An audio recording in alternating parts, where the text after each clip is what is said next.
Hadirin hadirat rahimakumullah. Acara berikutnya yaitu Mau'izah Hasanah dilanjutkan doa yang akan disampaikan panjenenganipun Romo Kiai Abdul Qayyum Mansur dumateng panjenenganipun kula semanggahaken.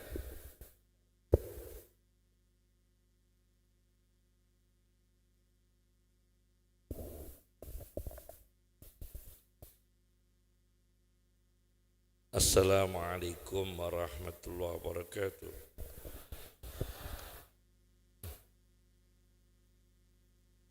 Bismillahirrahmanirrahim. Alhamdulillahi rabbil alamin. Wassalatu wassalam ala Sayyidina Muhammadin Imamil Muttaqin wa ala alihi wa ashabihi ajma'in, amma ba'd. Yang kami hormati para kiai, para ulama yang hadir, Bapak Bupati atau yang mewakili, Bapak Dandim atau mewakili, Bapak Kapolres atau yang mewakili, segenap hadirin hadirat yang dimuliakan Allah. Alhamdulillah kita sampai pada 16 Ramadan, malam 17 Ramadan. Semoga kita selalu diberi kesehatan oleh Allah, panjang umur, barokah, dan Allah memberikan kesempatan kita untuk menunaikan ibadah Ramadan di tahun-tahun kemudian. Kami menyampaikan sedikit tentang Al-Quran. Dulu ada seorang sastrawan Arab, namanya terkenal dengan An-Nuwairi, menulis sebuah kitab sejarah dan sastra berjudul Nihayatul Arab fi Fununil Adab. Di situ saya baca pernah terjadi suatu keajaiban, sebuah berhala bersuara, berhala yang ditunggui oleh seorang laki-laki bernama Mazin. Ada berhala yang jaga itu namanya Mazin. Berhala itu bisa bersuara, entah itu jin atau malaikat yang bersuara. Suaranya begini: telah datang Nabi Muhammad SAW dengan membawa kebenaran. Imanlah kepadanya. Allah akan menyelamatkan kamu dari api neraka. Itu suara berhala. Mazin ini penganut paganisme, penyembah berhala. Selama hidupnya Mazin itu peminum minuman keras, kemudian wanita, kemudian lagu-lagu yang musik yang erotik. Jadi kegemarannya itu kalau orang Indonesia dugem. Jadi musik-musik erotik, minuman keras, perempuan. Itu mazin. Dari berhala keluar suara, imanlah kepada Muhammad sallallahu alaihi wasallam. Akhirnya mazin ini menemui Nabi Muhammad. Ya Rasulullah, kami bernama mazin. Riwayat hidup kami peminum, perempuan, musik-musik maksiat. Kami ingin mendapatkan hidayah. Akhirnya masuk Islam. Masjid masuk Islam. Nabi kita mendoakan begini, ya Allah, kegemaran mazin, musik-musik maksiat, gantilah dengan cinta baca Quran. Kegemaran mazin yang suka hiburan-hiburan maksiat, musik-musik maksiat, gantilah dengan baca Quran. Kegemaran mazin dengan rezeki yang haram, gantilah dengan yang halal. Kegemaran mazin yang gemar minuman keras, gantilah dengan kesegaran yang tanpa dosa. Minuman segar tapi tanpa dosa. Itu doa Nabi sallallahu alaihi wasallam. Tulis An-Nuwairi dalam karyanya Nihayatul Arab. Ini menggambarkan bahwa Nabi Muhammad berharap manusia itu mengalami transformasi, perubahan. Nabi Muhammad berharap manusia itu memperbaiki diri. Nabi Muhammad mengharap manusia itu kemudian lebih baik daripada sebelumnya. Hari besok lebih baik daripada hari ini. Hari kemudian lebih baik daripada hari esok. Itu harapan Nabi Muhammad sallallahu alaihi wasallam.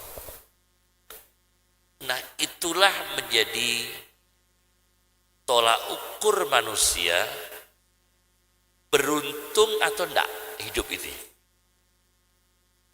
Manusia yang beruntung adalah hari ini lebih baik daripada kemarin. Manusia yang tidak beruntung hari ini lebih buruk daripada kemarin.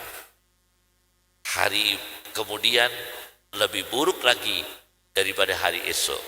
Dan seterusnya, itu indikasi manusia yang tidak beruntung.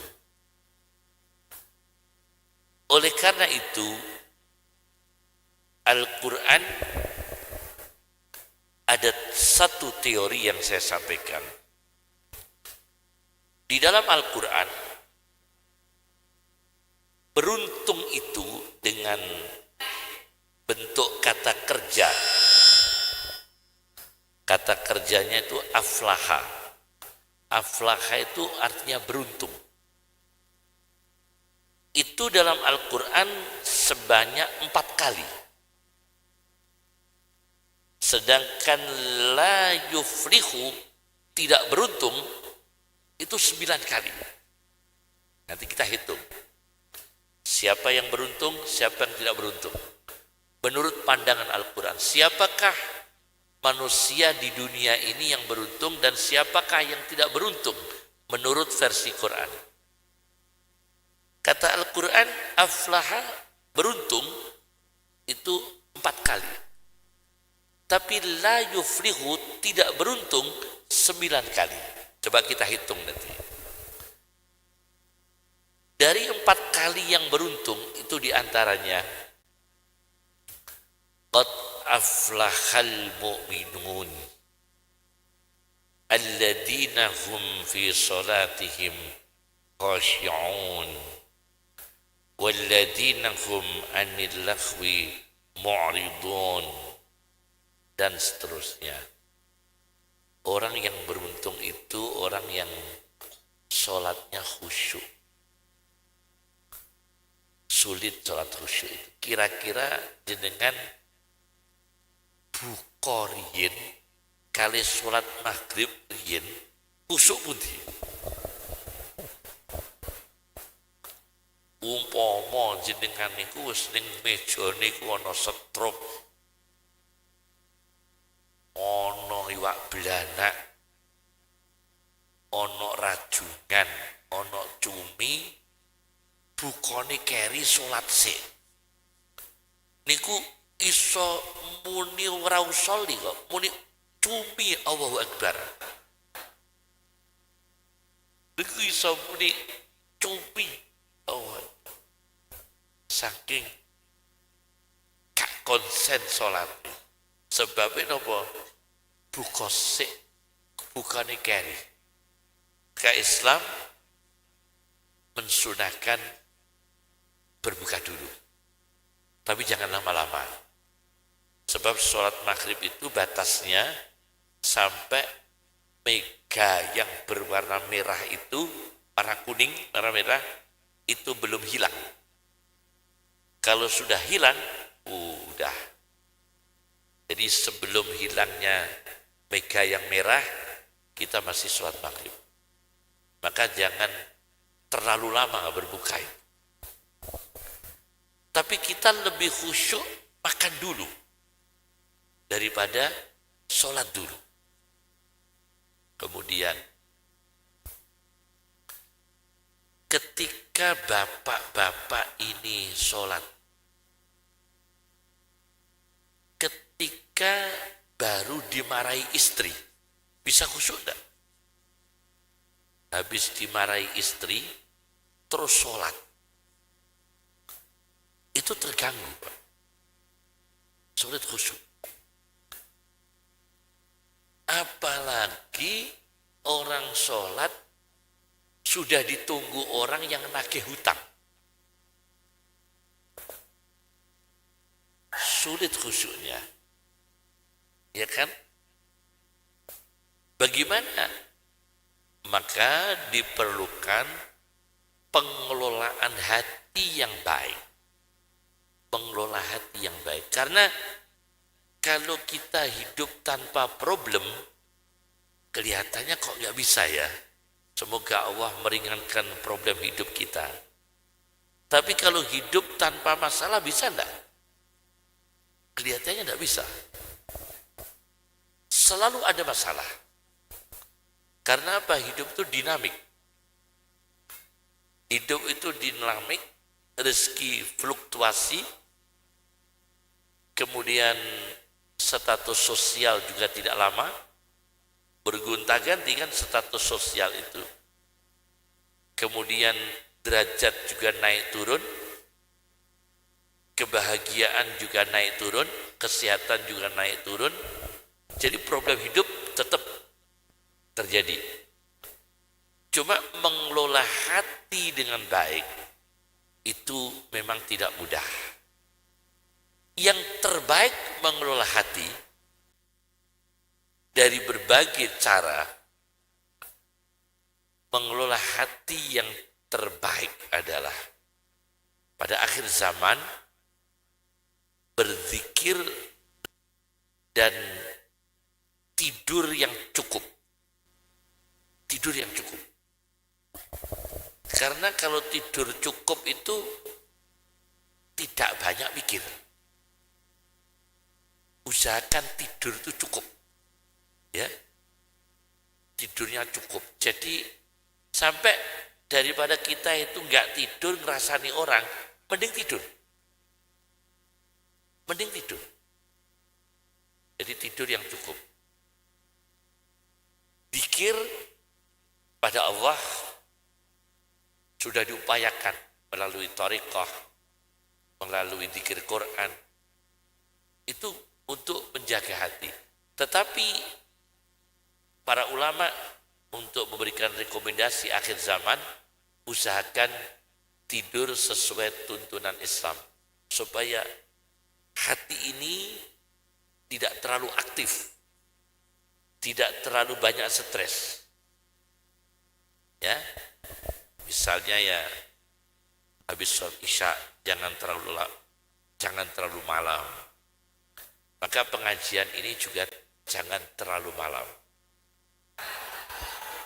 Biar tidurnya cukup.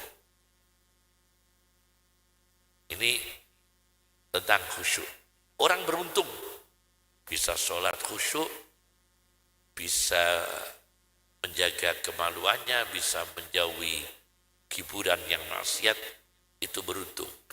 Ada lagi orang beruntung dalam Al-Quran. Qad aflaha man zakkaha. Ada kan? Ini kan 4 kata. Aflaha itu 4 kali dalam Al-Quran.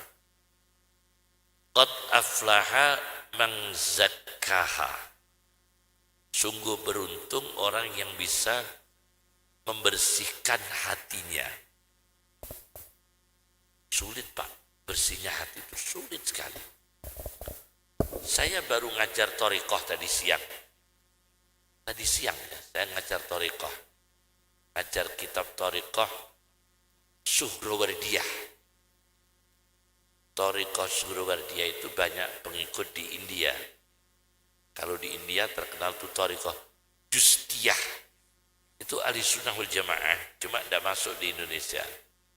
Nah, di situ kiai saja, tingkatan alim saja, itu untuk menjaga hati yang bersih tidak mudah.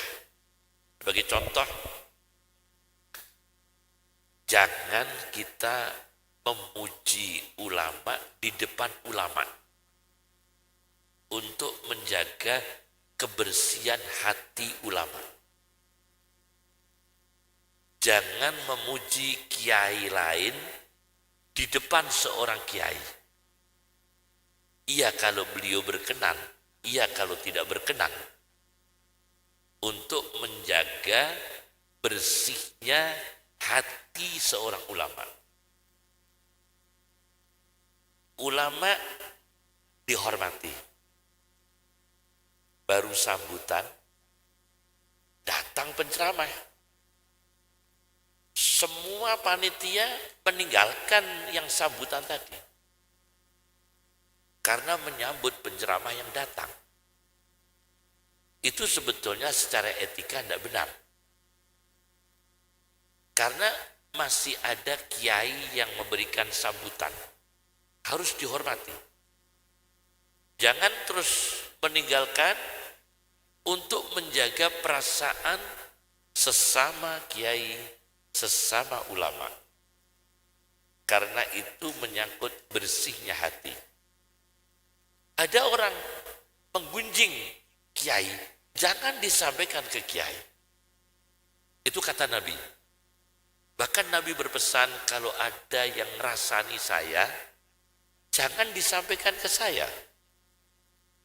Nanti saya hatinya tidak bersih nanti. Saya pingin, saya ini salimus sadri kata Rasulullah. Di mana-mana saya ini hatinya bersih. Gak gelo sama si fulan, tidak sakit hati sama si fulan. Maka jangan disampaikan ke saya kata Rasulullah Sallallahu Alaihi Wasallam. Itu menjaga perasaan. Misalnya kita di depan bupati, cerita kesuksesan bupati lain, itu tidak boleh. Menjaga perasaan. Kita di depan Kapolres, kita memuji-muji kesuksesan Kapolres lain di depan seorang Kapolres. Oh jangan, karena itu menjaga apa? Perasaan, supaya hati itu bersih. Kita di depan warung, ada warung misalnya, kita masuk warung. Setelah kita makan, kita muji-muji warung lain. Wah, aku diingin jajan ning kono luwih enak ketimbang iki. Enak, murah. Nek iki mau wis gak enak, luar. Mbok sampe nang bakule. Sego pecel setunggal begedel kalih pinten Bu? 8.000. Sego pecel sak piring begedel loro 80.000. Jenengan enak napa gelo? Gelo. Terus jenengan cerita, winginane aku jajan sego pecel. Wis mangane pitik. Sego pecel enak. Malah gak bayar. Wong sing duwe warung mantuku dhewe. Gak boleh begitu. Karena apa? Menjaga perasaan. Karena menjaga perasaan itu, kata Rasulullah, cara yang terbaik menjaga bersihnya hati kita. Baik hati kita sendiri atau hati orang lain. Dan itu orang yang beruntung, kata Al-Quran. Jadi pertama, sholat khusyuk. 2, kebersihan hati. Yang ketiga, qad aflaha man tazakka. Kalau tadi man zakkaha, sekarang man tazakka. Beda bentuk kata. Kalau tadi bentuknya itu antara infinitif dan transitif, satu muta'addi dan satu lazim. Qad aflaha man tazakka. Sungguh beruntung orang yang bersih lahir batinnya. Masya Allah. Lahir batinnya bersih. Ya nyuwun sewu. Ojo sampai ono kata nek jebolan pondok itu kan saya. Jebolan pondok wonge apik jebolan pondok. Lah nek ngene pondok jebol beda. Bocah iki nang pondok jebol karo jebolan pondok lain. Lain, Pak. Biaya dinggo golek ilmu karo biayaan kan beda. Sing siji ngetokno biaya, sing siji napa? Biayaan. Karena biaya untuk di ruang yang baik itu murah. Masuk masjid murah, tidak bayar. Datang pengajian murah, dapat snack. Ada buka bersama. Ya, murah. Pokoknya tempat-tempat baik murah. Tapi biayanya biayaan, Pak, mahal, Pak. Biayaan di karaoke berapa? Ya kan? Biayaan di tempat-tempat maksiat berapa? Biayaan di tempat perjudian berapa? Mahal. Oleh karena itu orang yang beruntung itu orang yang bersih lahir batin. Qad aflaha man tazakka.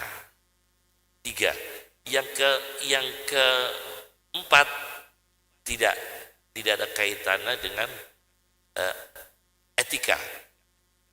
Persoalan lain, persoalan sejarah. Kemudian tentang orang yang tidak beruntung.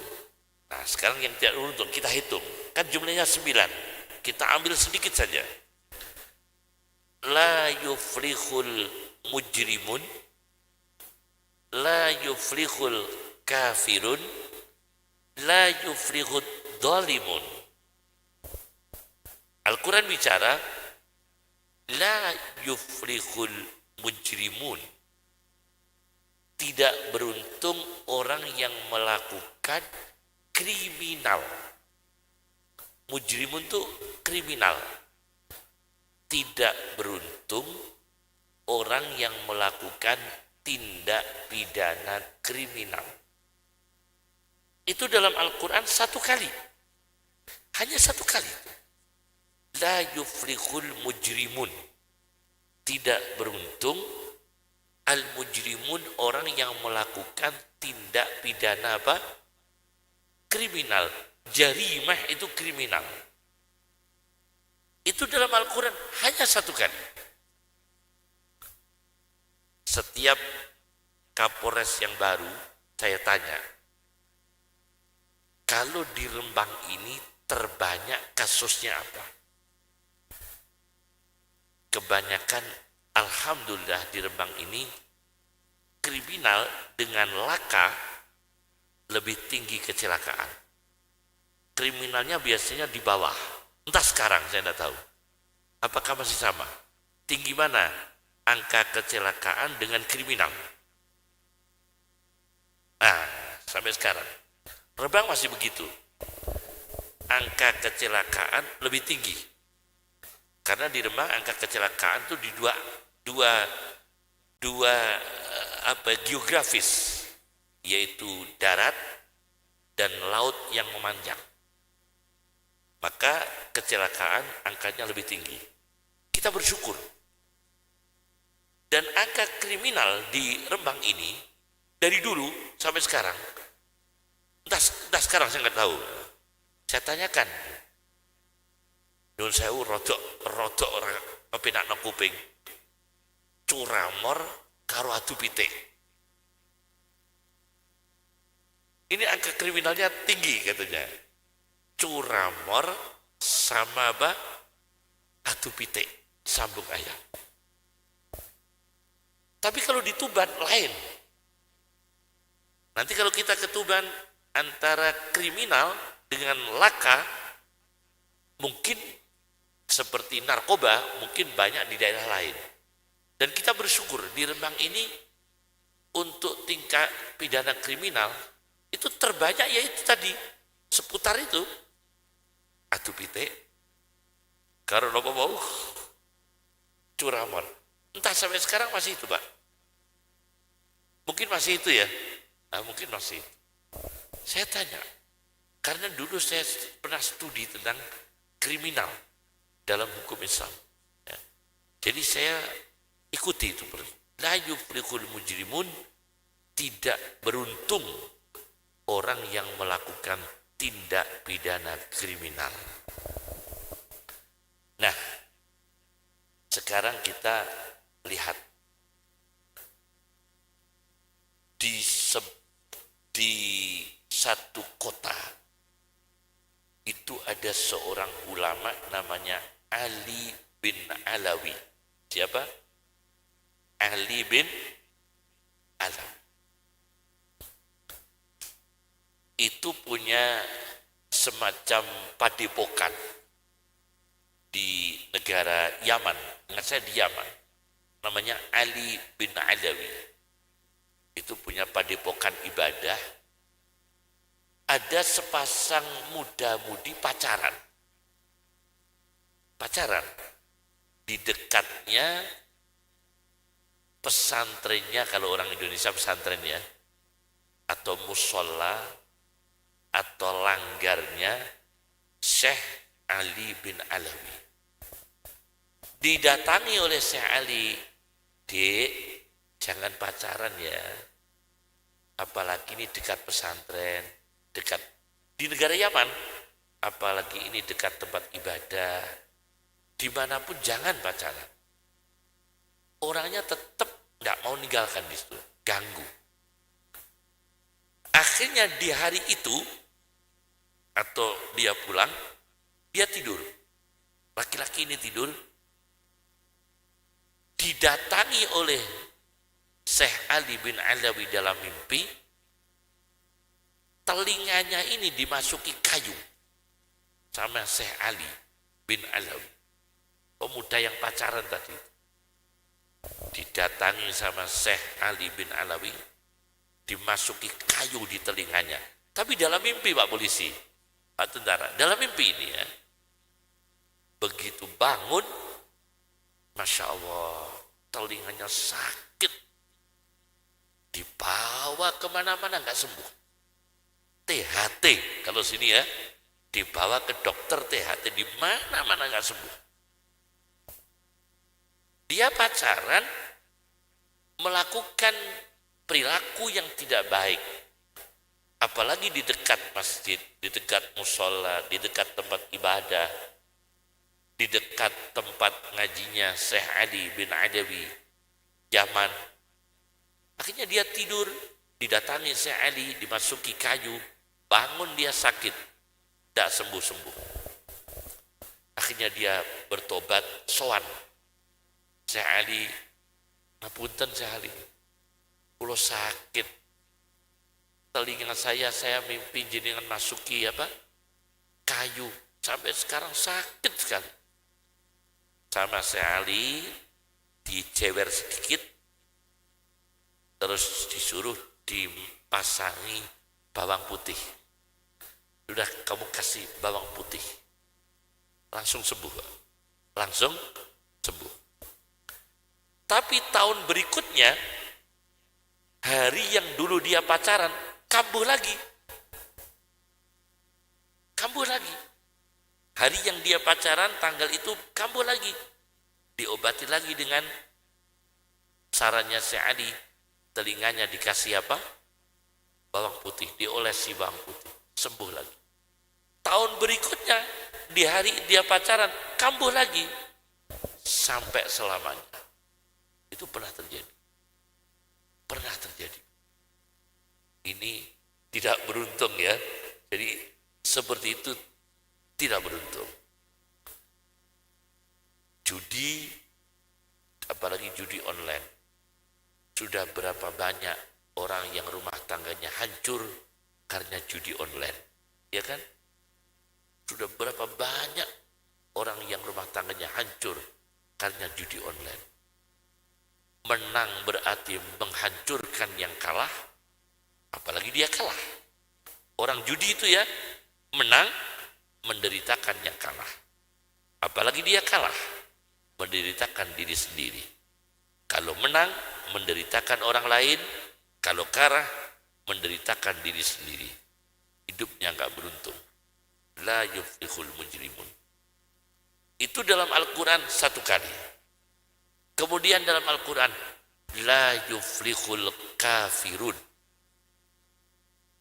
Tidak beruntung orang-orang yang mengingkari Allah dan mengingkari nikmat Allah. Nikmat disyukuri ya. Tidak beruntung orang yang mengingkari Allah atau mengingkari nikmat Allah. Nek dikai THR sithik matur nuwune niku lon. THR kok biskuit wafer sing cilik ngono iku. Nggih matur suwun. Tapi nek THR niki beras sak kintal, duit 2 juta, sirup kawista sakrat, poe matur nuwun niku sampai lali Gusti Allah. Matur suwun, ora ana kowe ora urip. Saking senenge karo sing peweh. Ini orang suka mengingkari nikmat Allah. Karena dia syukurnya itu kalau besar. Kalau kelihatan kecil nikmat, tidak begitu syukur. Nggak beruntung hidup ini. Jangan. Karena rezeki itu naik turun. Gaji 10 juta, sering opnam, sebentar rumah sakit, per bulan 10 juta, dengan gaji 1 juta, 50 tahun nggak pernah sakit, pilih pundi.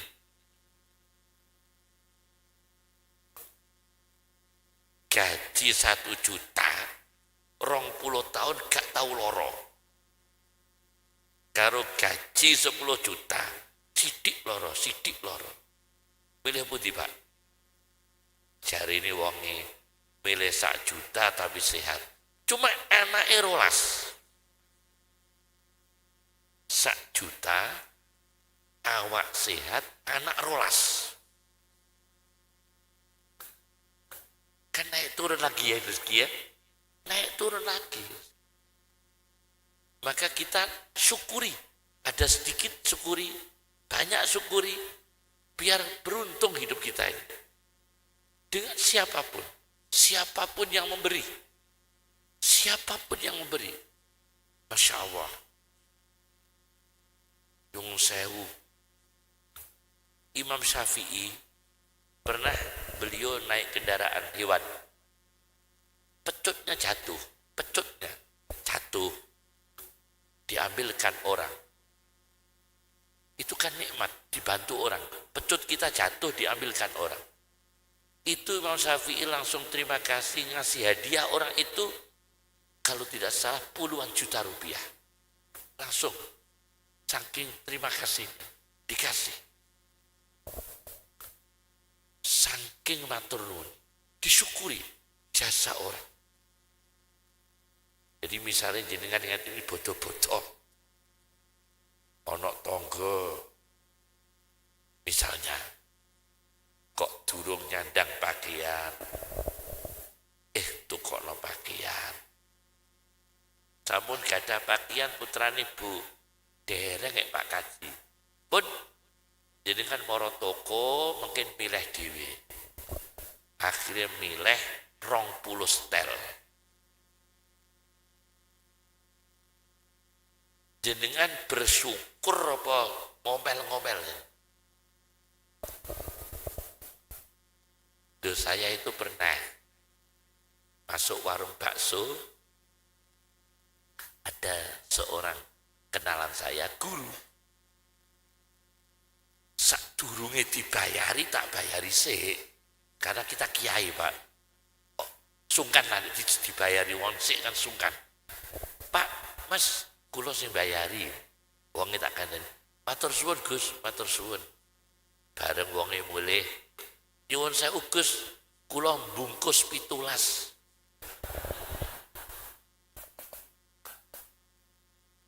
Ngono iku cara kowe bersyukur apa terlalu? Kita bersyukur ya. Bersyukur kan ya? Bersyukur bisa menyenangkan orang, bersyukur.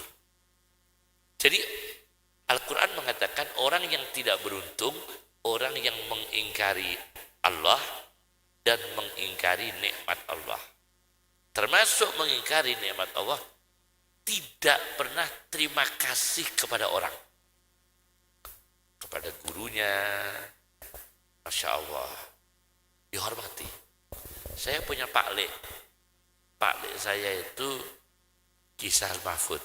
Dulu Rois Am NU se-Indonesia 2 periode. Ketua MUI kemudian diganti dengan Kiai Ma'ruf Amin. Menggantikan Pak Lek saya itu Kiai Sahal. Kiai Sahal itu adik kandung ibu saya. Beliau itu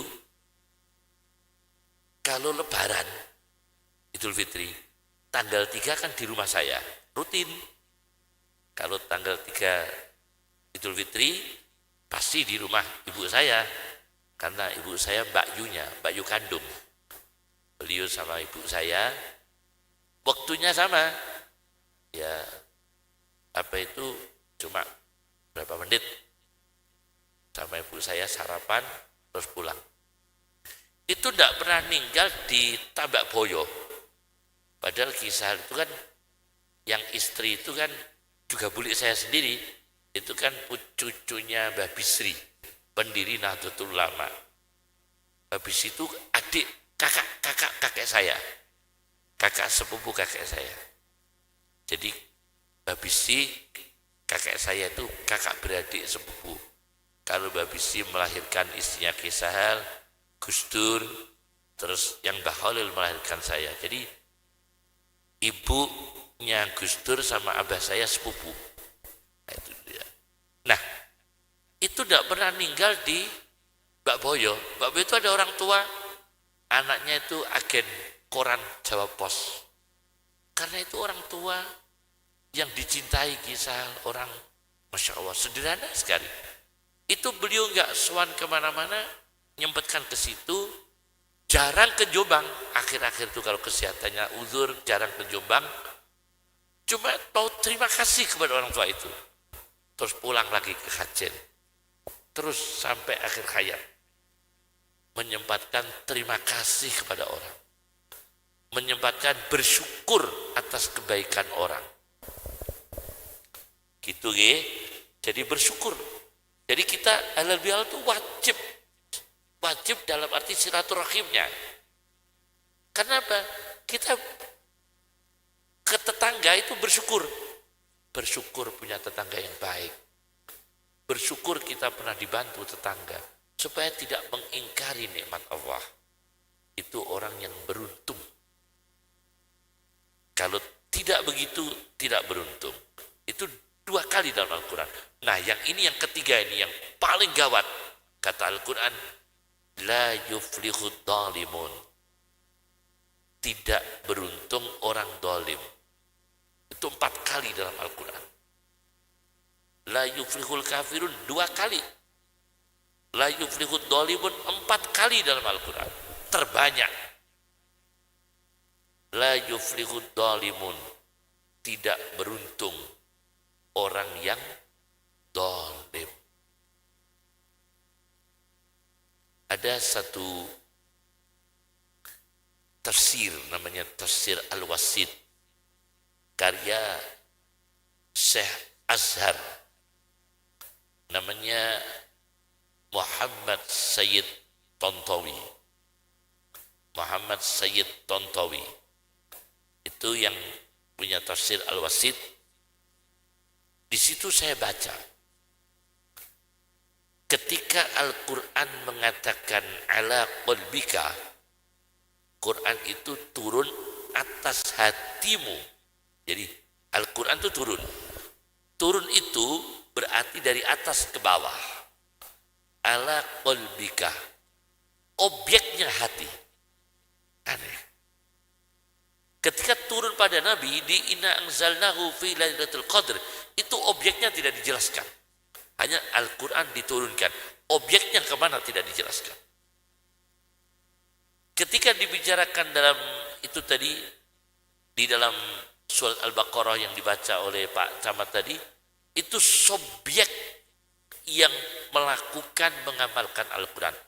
Hudan lil muttaqin alladzina yu'minuna bil ghaibi dan seterusnya adalah subjek pengamal Al-Quran. Tapi ketika Al-Quran turun, objeknya kemana? Ternyata objeknya itu di surat Asy-Syu'ara di juz 19, Al-Quran turun, objeknya itu ala qalbika. Masuk dulu ke hatimu. Ala qalbika. Nazala bihir ruhul amin ala qalbika litakuna minal munzirin. Di atas hatimu. Jadi Al-Quran itu di atas hati kita. Kenapa demikian? Kata profesor tadi, Profesor Sayyid Tontowi dalam tafsirnya Al-Wasit, karena hati itu merupakan tempat tamyiz dan ikhtiar. Tamyiz adalah potensi membedakan. Ikhtiar adalah potensi punya pilihan. Itu kan hati. Kalau tamyiz potensi membedakan. Intel harus tahu itu. Ini orang secara psikologis pasti belajar firasat. Entah intelijen kan biasanya diajarkan, masih diajarkannya tentang belajar ilmu firasat. Itu harus diajarkan karena intelijen harus tahu tentang orang ini secara ini punya karakter bagaimana, hatinya bagaimana. Bola mata yang model begitu, wataknya apa? Leher yang tebal, pendek, bagi wanita, kalau punya leher tebal, pendek, menurut ilmu firasat, gak mudengan bantahan. Menurut ilmu firasat. Nah ini ilmu firasat, ngapunten. Orang usah didemek, gak usah didemek. Itu dalam ilmu firasat. Ya. Dalam ilmu firasat, kalau perempuan, gulune kandel, pendek gulunya, iku bantahan, gak paham. Menurut ilmu firasat lagi, nek ono wong lanang, bathuke nonong, biasanya medit. Biasanya apa? Medit. Dalam ilmu firasat, entah itu tidak semua terjadi, tapi orang ilmu firasat harus belajar itu. Intelijen belajar itu. Karena dia harus memahami vis-vis manusia. Orang begini, orang begini, orang begini. Saya dulu belajar melalui temuannya Razi, orang Iran, ya, Al-Firasat, karya Fahruddin Ar-Razi. Jadi udah dipelajari. Nah, Al-Quran turun ala qalbika, di atas hati. Oleh karena itu, kita supaya kita ini dibaca orang baik, maka Al-Quran ini yang menjadi kontrol kerja hati kita. Apa kerjanya? Menurut Profesor Tontowi tadi, at-tamyiz, potensi membedakan, al-ikhtiar, potensi memilih. Kita memilih apa? Memilih ke kanan, memilih ke kiri, memilih ke depan, memilih ke belakang. Contoh, kita punya uang 35 juta, mau dipakai untuk umrah. Baik enggak umrah itu? Baik, dipakai umrah. Di saat yang sama, saudaranya sakit, butuh biaya di rumah sakit, mau pinjam uang. Gimana hati saudara? Ada uang 35 juta, mau dipakai umroh. Di saat yang sama, saudara, keponaan, misanan, tonggone istri. Lu kan gak saudara dekat. Saudaranya apa tadi? Dulure, paklie, misanane sing wedok. Berarti dulur cedak dong, gak dulur ini. Nilai duit. Betul-betul orang gak punya itu. Nurani atau egois kita yang jalan. Ada orang yang sangat repot minjem uang. Orang tuanya yang sakit. Nurani atau egois. Kalau egois kita umroh dulu. Kalau nurani buat orang tua dulu. Nah, ini hati kerja. Hati kerja. Antara nurani dan egois. Ala qalbika. Nah, oleh karena itu ada satu kasus ditulis oleh Ahmad Sholeh As-Sobi dalam ensiklopedi Mawaid Ghazali, Mausu'ah Mawaid Ghazali, Mawaid wal Hikam Ghazali. Di situ dijelaskan ada orang namanya Robi bin Khasyam, ada yang baca Robi bin Khaysam, ada lagi Robi bin Husam. Nah, bacanya terserah. Robi bin Khasyam, Robi bin Husam, ya, Robi bin Khaysam. Itu pas sholat, kudanya dicuri orang. Allahu Akbar. Sholat. Dia lihat kudanya itu dicuri orang.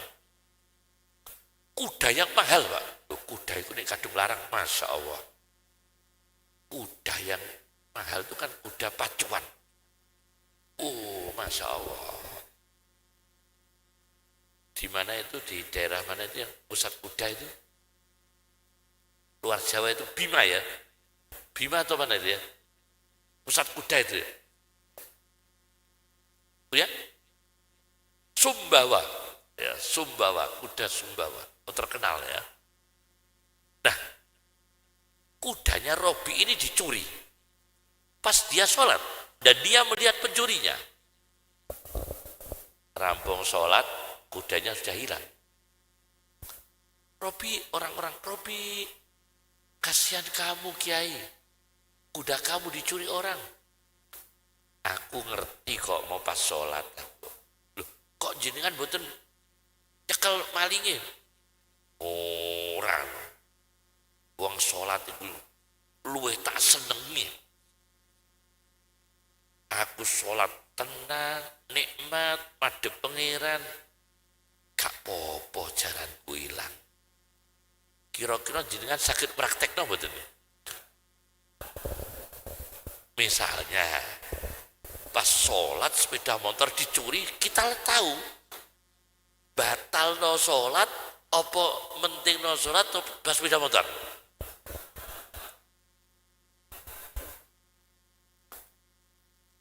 Itu kan lain cara mengelola hatinya kan lain. Bagi orang yang awam seperti saya, terus saja level saya masih awam, kita ini ya tetap kok dicolong lagi ono wong gludak langsung petu ono apa mas, cepekel langsung urung jelas maling apa cepekel langsung. Nah itu ndak, akhirnya orang-orang sama kerubung Syekh Robi, kasihan kamu Syekh, udah mahal hilang. Loh saya tahu kok, cuma saya sedang menghadap Allah, nikmat sekali. Biar akhirnya orang-orang mendoakan buruk. Muga-muga malinge kepleset, muga-muga malinge. Terus pokoknya didungano elek-elek. Kata Robi, jangan didoakan buruk. Ikrar saya, itu kuda saya sedekahkan pada orang itu. Sedekah napa? Tapi jenengan kula kan praktek nang niku ya angel lho, Pak. Ya kan? Berat. Untuk level kita berat menata hati seperti itu. Tapi untuk orang yang sangat dekat Allah ringan. Kan jauh. Ala qalbika litakuna minal munzirin. Ada lagi satu kasus. Ini banyak kasusnya. Terakhir. Al-Imam Ghazali menulis cerita dalam Ihya Ulumuddinnya. Ada orang mau mati menangis. Semoga kita panjang umur barokah. Panjang umur, bisa lebaran dengan baik, menjaga ketertiban, dan Masya Allah, saestu. Saya titip Pak TNI, Polri, dan semua masyarakat tertib berlalu lintas. Itu penting sekali. Meskipun mati, hidup itu takdir Allah semua. Tapi apa ruginya kalau kita ini tertib dengan baik? Itu penting sekali. Karena Indonesia ini ya kita harus menyadari dengan populasi penduduk 260 sampai 70 juta dan yang 65% sampai 70% di Jawa. Tentu angka kecelakaan yang mungkin ya logikanya kan jauh. Ya bukan tentu ya Allah yang menentukan. Logikanya yang rawan kecelakaan tuh Jawa. Lebih-lebih Pantura. Maka nyun sewu koyok truk parkir saenake. Gang pertigaan ada truk parkir. Itu kan kan sering terjadi kecelakaan karena kita mau belok, kita nggak tahu kendaraan yang dari arah lawan. Ini penyebab, dan penyebab ini melakukan kesalahan yang besar. Dan kesadaran itu masih belum maksimal sampai sekarang. Bukan hanya di Rembang, ya di mana-mana. Di mana-mana. Mungkin Lasem nomor 1. Masalah parkir wangil nih. Mungkin ya. Terus betul. Terus gini. Parkir paling wangil nih tontonan ini. Apa meneh nek wis dijawab ini. Iki ora trukmu. Iki truk-truk sing cekelanku dhewe, terserah aku. Bumine pangeran. Mati urip takdir pangeran. Waduh. Nek wis uyeng-uyeng telu ngono iku. Iku sing sopir sing uyeng-uyenge telu. Ya. Lagi iki gulu cekak terus ya. Kayak gitu. Nek wis dijawab ngono iku, Pak. Wah, payah, Pak. Itu termasuk lagi kalau dalam Islam orang jatuh ke sumur, Pak Polisi, dalam hukum kriminal Islam, kalau sumur itu sudah pakai pagar, pakai dinding, bibir sumur itu ada di temboknya, orang jatuh itu yang punya sumur tidak kena hukum, karena sumur itu sudah ada temboknya. Tapi kalau sumur itu tidak ada temboknya atau rendah, orang jatuh kena hukum dia. Betul ya? Itu dalam Islam. Maka dalam jurisprudensi Islam itu diatur.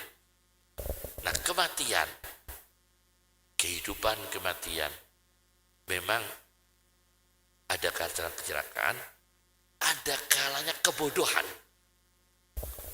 Ada sebuah buku, mungkin Pak Dokter ada yang hadir ini, Pak Dokter ya.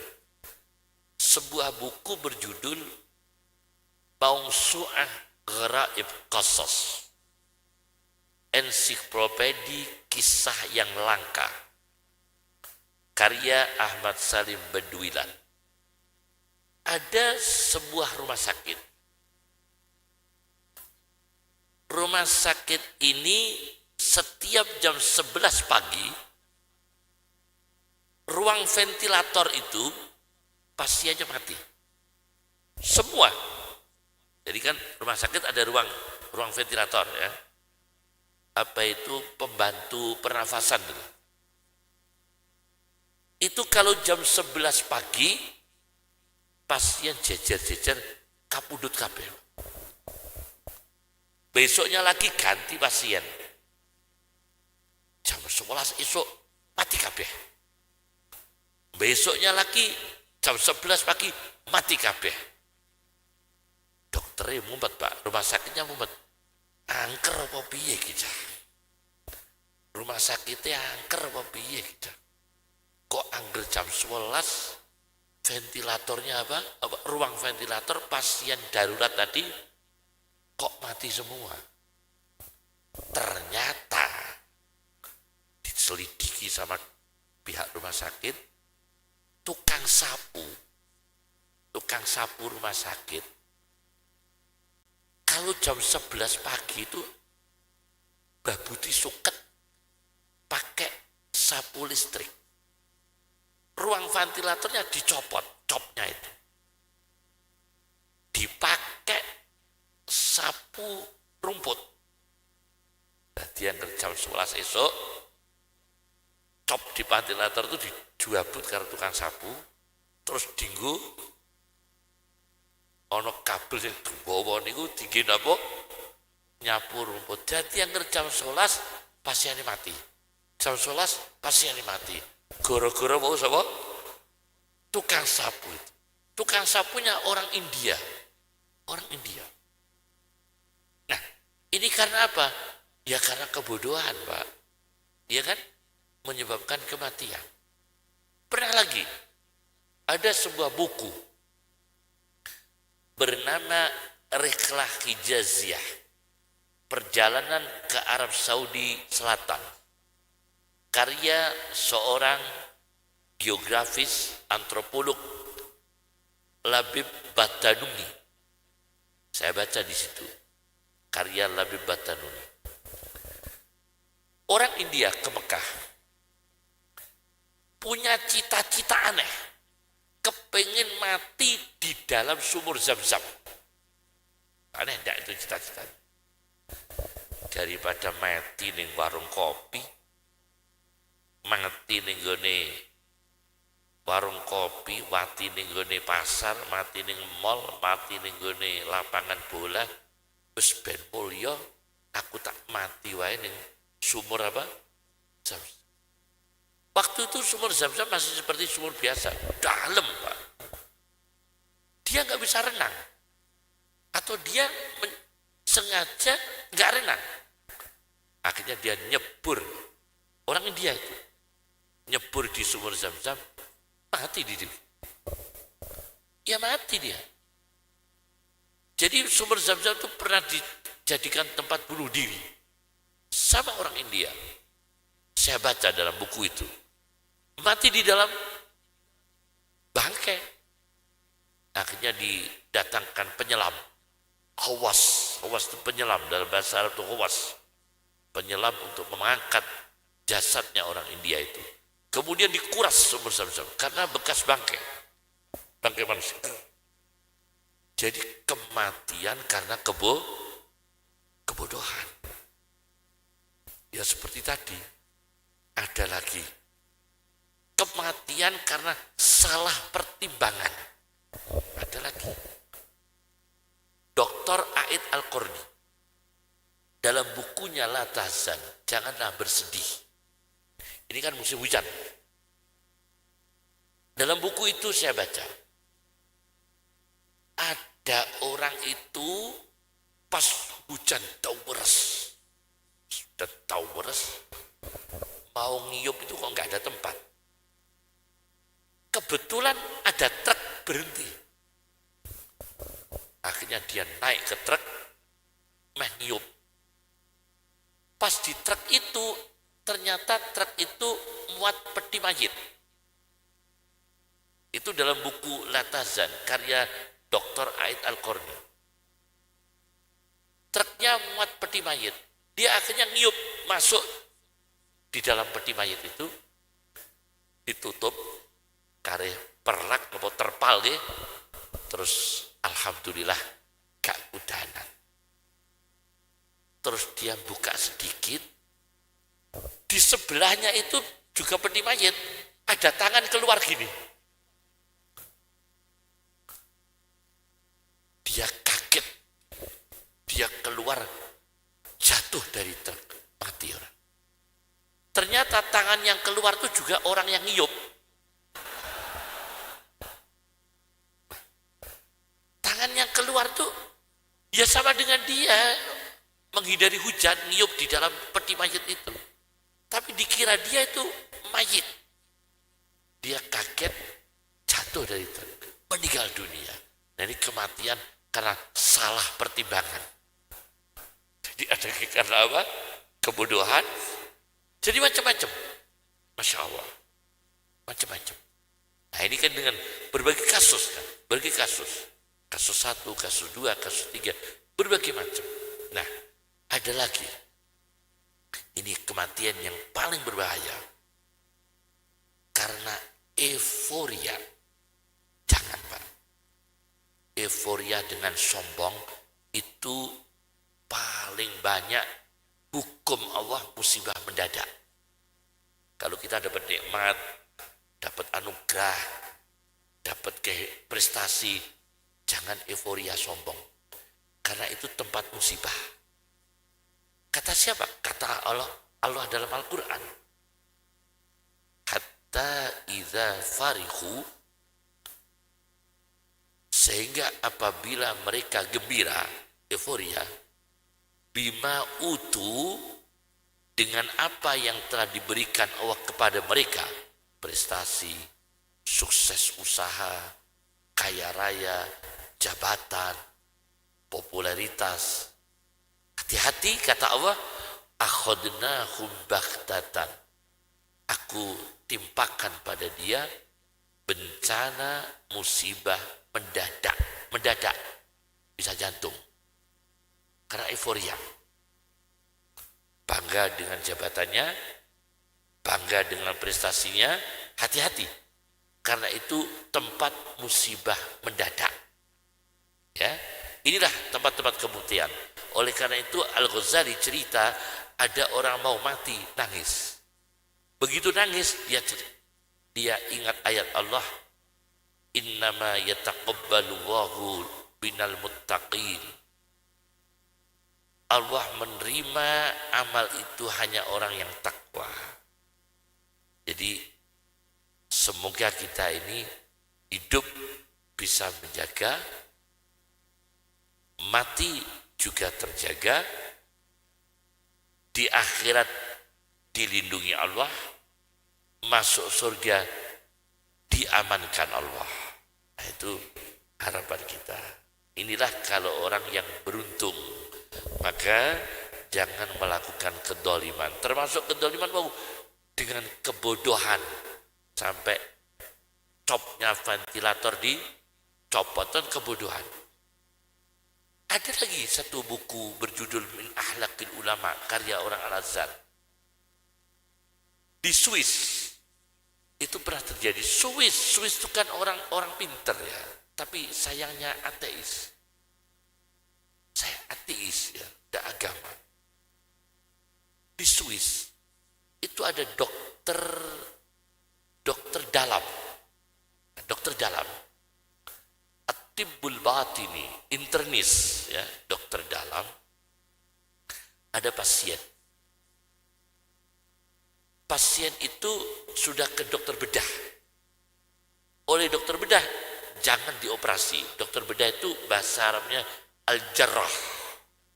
At-Tabib Al-Jarrah, itu dokter bedah. Dokter ini dikonsul oleh pasien tadi, jangan operasi. Nah, sudah. Oleh dokter internis, dokter dalam, di Swiss itu, kalau itu kan negara maju ya, dokter dalam ini ceroboh. Gak tahu nangani operasi, kan dia bukan dokter bedah, dia udet Pak. Pasien ini dibedah, pokoknya diopeni sing tanpa ilmu, karena dia dokter internis bukan dokter bedah. Akhirnya dibedah, ya sudah, ya mati Pak. Ini orang yang mendolimi orang tanpa ilmu, tanpa apa? Ilmu. Jadi serahkan perkara pada yang ahlinya. Kalau memang kita diminta aman. Alhamdulillah pada Ramadan ini tidak ada petasan ya, jarang ya.